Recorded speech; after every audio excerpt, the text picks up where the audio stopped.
Bienvenidos a Memorias de Historia. Aquí viajamos a través del tiempo para descubrir las batallas más épicas, los imperios más poderosos y los personajes que cambiaron el destino del mundo. Desentrañamos los secretos de la historia con un estilo envolvente y cinematográfico. Si te apasiona la historia y quieres conocer sus momentos más impactantes, este es tu canal. Suscríbete y prepárate para revivir el pasado como nunca antes. El Imperio Romano en su máximo esplendor, gloria, conquistas y caída. De ciudad-estado a imperio inmortal.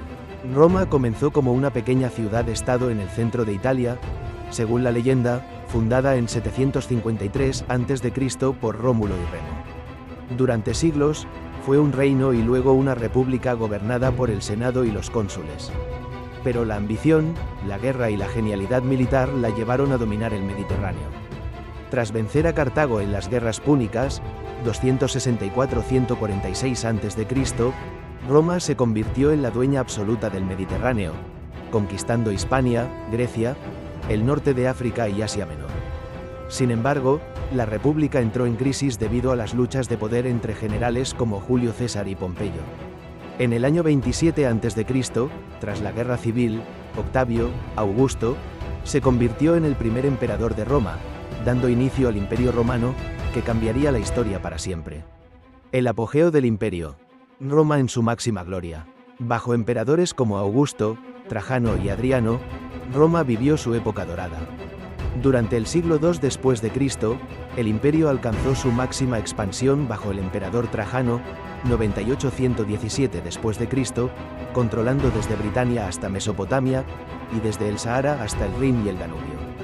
La economía floreció gracias a una red de carreteras de más de 80.000 kilómetros, que permitía el comercio y la movilidad de las legiones. Se construyeron acueductos, teatros, anfiteatros y templos que aún hoy impresionan. Durante este período, conocido como la Pax Romana, 27 a.C. 180 después de Cristo, Roma experimentó un período de paz relativa y prosperidad, donde el derecho romano, la arquitectura y la cultura alcanzaron su punto más alto. El inicio del declive. A partir del siglo III después de Cristo, Roma comenzó a debilitarse debido a varios factores. 1. Crisis económica. La inflación, los impuestos excesivos y el colapso del comercio afectaron la estabilidad del imperio. 2. Corrupción y luchas internas. El trono se convirtió en un premio disputado por generales ambiciosos, lo que generó continuas guerras civiles. 3. Invasiones bárbaras. Pueblos como los godos, los hunos y los germanos cruzaron las fronteras y atacaron ciudades romanas. 4. División del imperio. En el año 285 después de Cristo, el emperador Diocleciano dividió el imperio en Oriente y Occidente para administrarlo mejor. Aunque el imperio romano de Oriente, bizantino, sobrevivió, Roma se debilitaba cada vez más.